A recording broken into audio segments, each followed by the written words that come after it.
Enron was truly a trial of the century. It had everything: massive egos, bigger-than-life lawyers, and a massive fraud. On this special series from the Compliance Podcast Network, Tom Fox is joined by Lauren Steffi, who was a business journalist while it was all happening. Tune in for his reflections and new insights on the first trial of the century for the 21st century.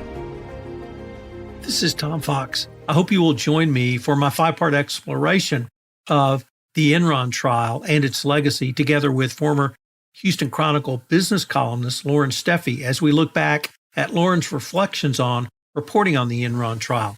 In episode 4, we take a look at the verdict. What happened when the verdict was announced? What were the counts the defendants found guilty on, and what were they looking at in terms of jail time?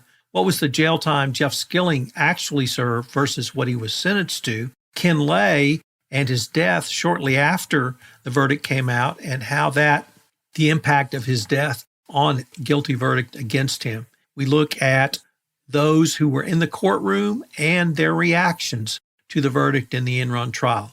I hope you will join me for this penultimate episode 4 of this 5-part podcast series. I know you will enjoy it. Hello, everyone. This is Tom Fox, back with episode 4 in our 5-part series on Enron, the trial. Once again, joined by Lauren Steffi. Lauren, first of all, welcome back.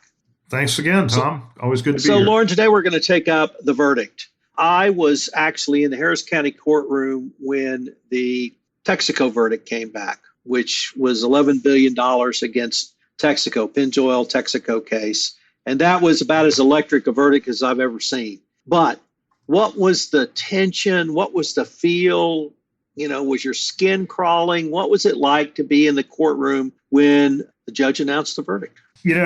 I have a confession to make. I wasn't actually in the courtroom when we realized they had reached a verdict. It came early on, I believe it was a Friday morning, as I recall. I was actually working at home. As a columnist, I had the privilege of sort of setting my own hours to some extent. So I would often work from home, wait for the traffic to die down, and then go into the office.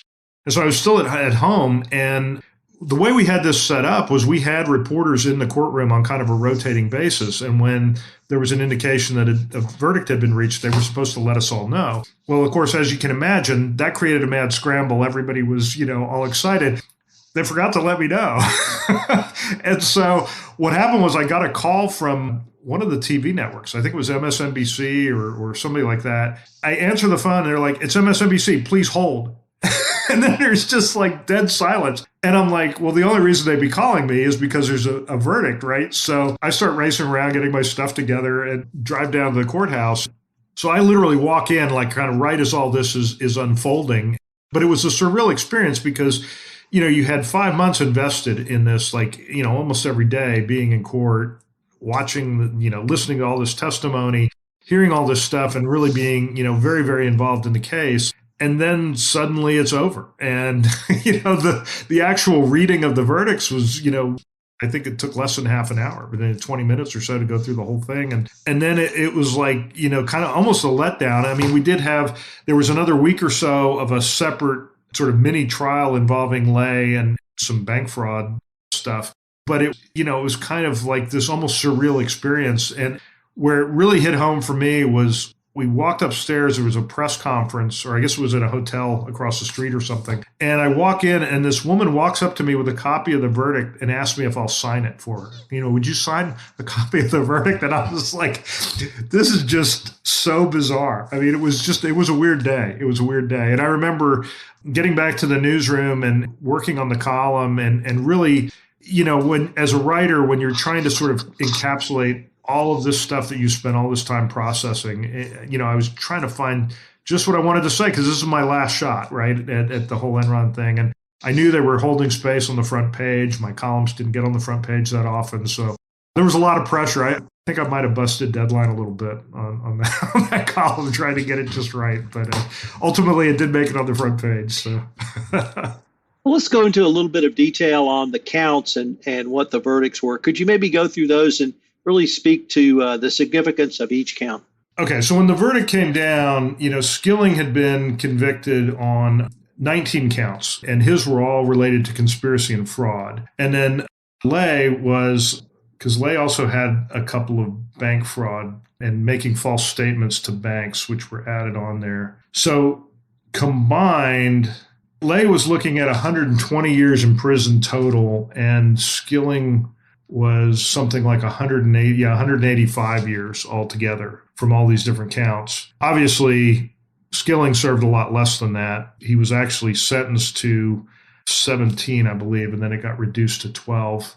And then Lay, of course, died before the sentencing. And so the verdict was actually vacated for him. So I remember, I think it was your story, but stories about the trial lawyers, both prosecution and the defense, after the verdict came in. And not so much their press conference remarks, but sort of the either celebratory or not celebratory dinners and the kind of atmospheres on both. And I just remember Petrocelli just couldn't believe that they came back with a guilty verdict. Really, any sense of how both teams felt about the verdict? Yeah, I think the defense team really was stunned. I mean, like I said, I think that the attorneys as well as the defendants believed that they were going to get, a not guilty verdict. Obviously, the prosecution was in a much more celebratory mood. I mean, this was a really uphill battle from a prosecution standpoint in many ways. And I think, a trial of this magnitude with this much national and international interest, really, there was a great sense of relief, but also a tremendous sense of accomplishment on the part of the prosecution. But yeah, by this point in the trial, I mean, I thought it was very interesting watching the defense and how they kind of reacted to this. I mean, Petrocelli was very down. For a guy who had been upbeat all through the trial, he was clearly disappointed and I think very surprised by the outcome. Skilling was a little more stoic, and I think you kind of saw that through the whole process after that. I mean, he was kind of a model inmate in prison, and there were a few stories here and there that seemed to indicate he had kind of, while he may not have agreed with the verdict or may not have agreed that he did anything wrong, he sort of accepted his fate in many ways. And of course, he is now out of prison and apparently working on a new energy deal. So, did you have any sense, or did the jurors give any remarks, formal, informal, to indicate how they felt having sat through this sort of almost mind-numbing detail for 5 months, or any sense of the jurors' experience? Yeah, I mean, I think the jurors really deserve a lot of credit because it was a very, very long trial, and these are people that put their lives on hold for months on end. I mean, they weren't sequestered, but it still made it very difficult to work. I mean, I remember, at least one of them was a teacher. I mean, you got to get a long-term sub for that one if you're picked as a juror in the Enron trial. But I think they did a really good job of sort of listening to the arguments and considering them. And the one comment that one of the jurors made that always stuck with me was they were asked about Fastow and his testimony, and which I thought was very credible in many ways. But the juror was very kind of waved his hand. He's like, Fastow was Fastow. It was sort of like that didn't really factor into their decision nearly as much as we thought it would when we were watching all of it unfold. One thing we haven't talked about is the judge. Could you give us a sense of the judge? Was he really very judicial? Did he have to kind of keep the lawyers in check from going into lawyer histrionics? Or did you feel like he ran a fair trial? What was your just sense of the judge? Yeah, and keep in mind, I mean, again, I was in the overflow room most of the time, so I couldn't actually see the judge during the trial. But yeah, I think he did really have he certainly understood the magnitude of the case, and as you know, as a lawyer, judges, they have to factor that in, right? I mean, this was a case that was going to get a lot of scrutiny. There's a very good chance it was going to be appealed. And so I think he tried to be very, very careful in his administration of the case. He didn't want there to be any sort of mistakes that could lead to a mistrial, or, you can't afford that in a case of this magnitude. And so I do think he was very careful. I think for the most part, the lawyers were pretty well behaved. So there wasn't a lot of, sort of courtroom management, I guess, from that standpoint. It was almost as if everyone involved really understood that this was a really, really big trial and they were playing on the big stage. And maybe I'd like to end this episode by asking you about kind of your experience of not simply reporting this case, but writing a column about it, giving your opinion, leading up to the final column, and how you were able to sort of encapsulate everything you were hearing, seeing, perhaps even some people were smelling, into a readable column that frankly, from my perspective, I couldn't wait to read your column every day. That's after having read the wrap-ups of the trial.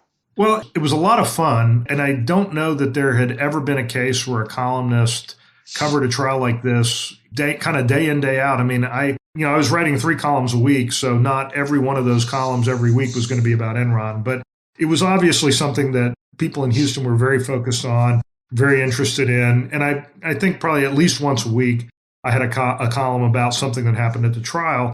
What I tried to do, because we had teams of reporters covering what was happening in the courtroom, I was always trying to look for that sort of thing that you could take away from the testimony, sort of the analysis, if you will, or the context or perspective, something that you weren't getting from the news stories. And, a lot of it is the kinds of things we've been talking about on this podcast, but that was something that really resonated with people. And, there were times where things came out that were just absurd, when Skilling made certain assertions about not being aware of things that were going on or whatever.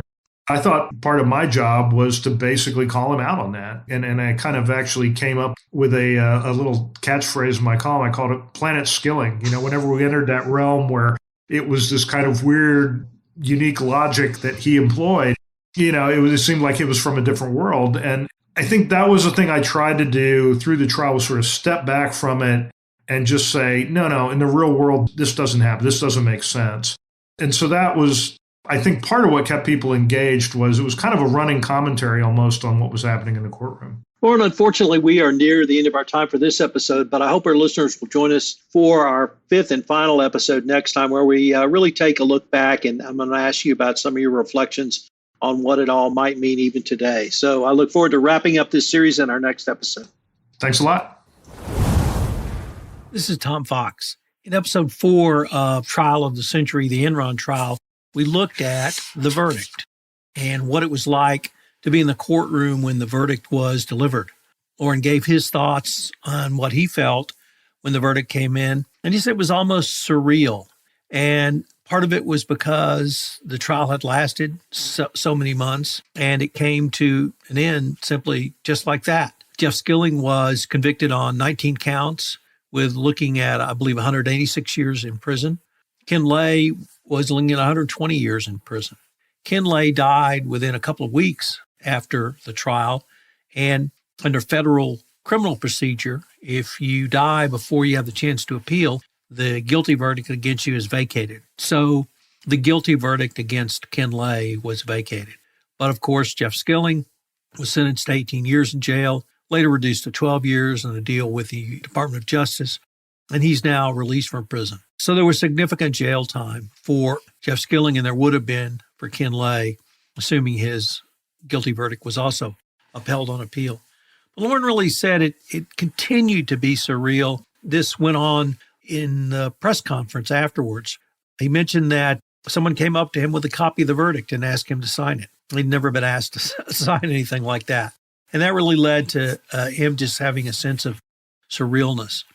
He talked about how both the prosecutors and the defense team reacted, not so much in the courtroom after the verdict. They were relatively stoic, as most lawyers are at the time a verdict is announced. But afterwards, both the defendants and the defense team seemed truly shocked that fraud was going on at Enron, and they got caught at it. And Petroselli particularly couldn't understand how the jury came to its decision. The prosecutors were more circumspect.